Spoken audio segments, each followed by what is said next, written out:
بالله السميع العليم من الشيطان الرجيم بسم الله الرحمن الرحيم وما هذه الحياة الدنيا إلا لهو ولعب وإن الدار الآخرة لهي الحيوان لو كانوا يعلمون فإذا ركبوا في الفلك دعوا الله مخلصين له الدين ولما نجاهم إلى البر إذا هم يشركون ليكفروا بما آتيناهم وليتمتعوا فسوف يعلمون أولم يروا أنا جعلنا حرما آمنا ويتخطف الناس من حولهم أفبالباطل يؤمنون وبنعمة الله يكفرون ومن أظلم ممن افترى على الله كذبا أو كذب بالحق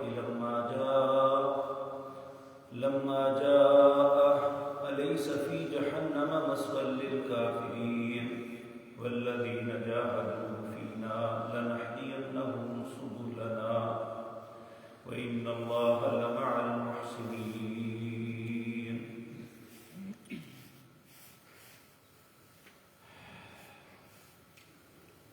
حضرات محترم، گزشتہ آیات میں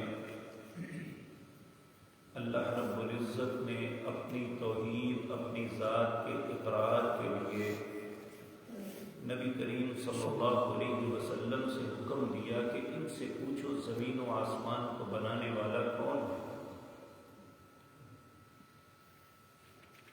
اور اسی طرح چاند اور سورج کو مسخر کرنے والا کون ہے. جب آپ نے ان سے سوال کیا تو اس کا یقیناً جواب یہی تھا کہ اللہ ہی کرتا ہے. اگر اللہ ہی کرتا ہے تو پھر تم کہاں بہک رہے؟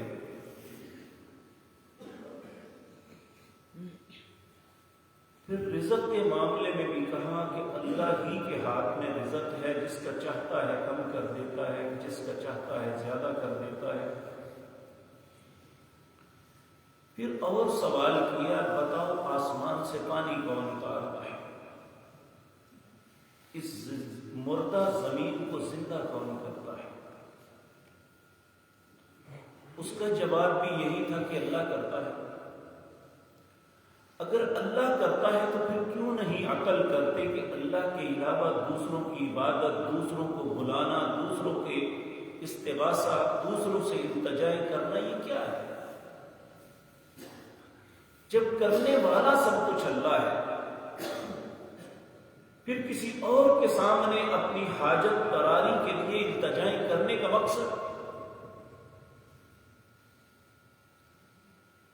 اور اللہ رب العزت یہاں انسان کو ایک بات سمجھا رہے ہیں کہ وما هذه الحیات الدنیا، یہ جس دنیا کی زندگی میں کو سب کچھ سمجھ بیٹھی ہے، یہ تمہاری زندگی کی حقیقت کیا ہے؟ الا لهو ولعب،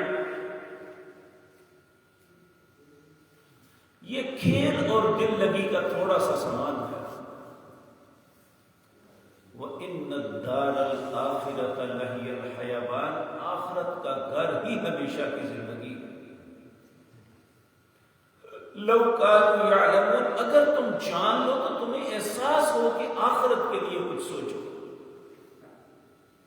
کہ دنیا کی زندگی تو اس طرح ہے جس طرح انسان سارا دن پڑھتا ہے یا کام کرتا ہے، تھوڑا سا وقت ریفریشمنٹ کے لیے نکالتا ہے، کھیل کود میں اپنے آپ کو ایزی کرنے کے لیے، کہتے ہیں ریسیس ہوئی ہے، پڑھنے کے دوران تھوڑا سا وقت ملا ہے، تو یہ تھوڑا سا وقت ہے ہمارے پاس دنیا میں.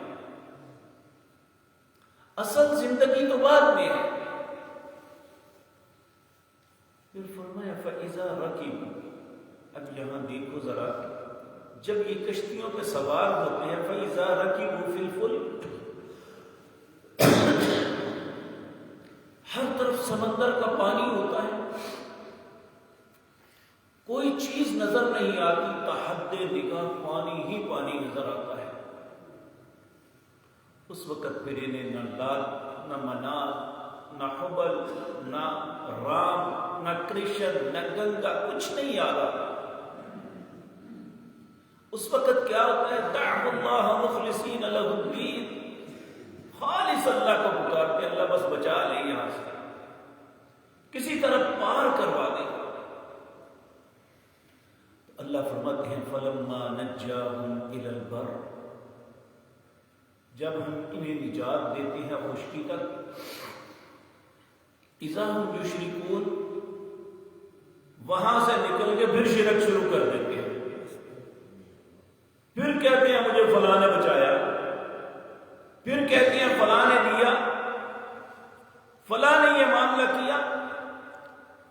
لیکفروا بما آتیناہم، جو کچھ ہم نے انہیں دیا ہے اس کی ناشکری کر رہے ہیں۔ وَلِيَتَمَتَّعُوا، اللہ فرماتے ہیں یہ دنیا کی تھوڑی سی زندگی ہے، جڑا فائدہ اٹھانا ہے اٹھا لے۔ فَسَوْفَ يَعْلَمُونَ، ان قریب انہیں پتہ چلے گا کہ انہوں نے کیا کیا۔ کسی کا کچھ نہیں جائے گا، یہ اپنے خلاف سب کچھ کر رہے ہیں۔ اولم یرو، پھر اللہ انہیں احساس دلا رہا ہے اہل مکہ کو، اولم یرو، کیا تم دیکھتے نہیں، انا جعلنا حرما آمنا، ہم نے تمہیں حرم دیا جو ایک امن والی جگہ ہے، وَيُتَخَطَّفُ النَّاسُ مِنْ حَوْلِهِمْ، اس کے ارد گرد دیکھو تو صحیح، کوئی بندہ محفوظ نہیں، ہر بندہ غیر محفوظ، جس کا دل چاہتا ہے کسی کو اچک کے لے جائے۔ ذرا ارد گرد جا کے دیکھو تو صحیح، اللہ نے تمہیں مکہ شہر دیا اور وہ ایک امن والا شہر، لوگ اس شہر کا احترام کرتے ہیں، اس کے رہنے والوں کا احترام کرتے ہیں، کس کی وجہ سے؟ اللہ کے گھر کی وجہ سے۔ افبالباطل یؤمنون وبنعمت اللہ یکفرون، کیا تم باطل پہ ایمان رکھتے ہو اور اللہ کی نعمتوں کی ناشکری کرتے ہو اور اللہ پہ بہتان لگاتے ہو؟ ومن اظلم ممن افترى علی اللہ کذبا، اس سے بڑا ظالم کون ہے جو اللہ پہ جھوٹ باندھتا ہے کہ جی اللہ کا حکم ہے، اللہ نے انہیں اختیارات دیے ہیں، اللہ نے یہ کیا ہے، اللہ ہی نے ہمیں کہا ہے، نعوذ باللہ من ذالک۔ سارے قرآن میں اللہ کہتا ہے انہیں چھوڑو، مجھے پکارو، تو یہ کہتی ہیں اللہ نے کہا ہے، اس سے بڑا بہتان کیا ہو سکتا ہے؟ او کذب بالحق لما جاء، یا وہ بھی بڑا ظالم ہے جس کے پاس حق آ جائے وہ اسے جھٹلا دے۔ الیس فی جہنم مثوی للکافرین، کیا کافروں کا جہنم کے علاوہ بھی کوئی ٹھکانہ ہو سکتا ہے؟ یہاں کفر سے مراد اللہ کی توحید کا انکار کرنے والے۔ بظاہر تو وہ آپ پچھلی آیات میں پڑھا ہے، بظاہر تو وہ اللہ کو مانتے تھے کہ زمین و آسمان کا بنانے والا اللہ ہے، سورج اور چاند کو مسخر کرنے والا اللہ ہے، اور اسی طرح آسمان سے پانی اتارنا اور زمین کو زندگی بخشنے والا اللہ ہے، اور جب کشتیوں پہ سوار ہوتے تو اس وقت خالص اللہ سے دعا کرتے، یہ نہیں کہ وہ اللہ کا انکاری تھے، اللہ کو مانتے تھے لیکن اس کے ساتھ شریک بناتے تھے کہ اللہ نے فلاں فلاں فلاں کو اختیار دیا ہوا ہے۔ یہی کفر ہے سب سے بڑا۔ تو اللہ رب العزت فرماتے ہیں والذین جاہدوا فینا لنہدینہم سبلنا، جو اللہ کے لیے کوشش کرتا ہے، اللہ رب العزت کی رضا کے لیے کوشش کرتا ہے، اللہ رب العزت کی عبادت کرتا ہے، اپنے مالک کو راضی کرنے کے لیے محنت کرتا ہے، اللہ فرماتے ہیں لنہدینہم سبلنا، ہم اسے سیدھے رستے کی رہنمائی کر دیتے ہیں۔ وَإِنَّ اللَّهَ لَمَعَ الْمُحْسِنِينَ، اور اللہ محسنین، اچھے کام کرنے والوں کے ساتھ ہے۔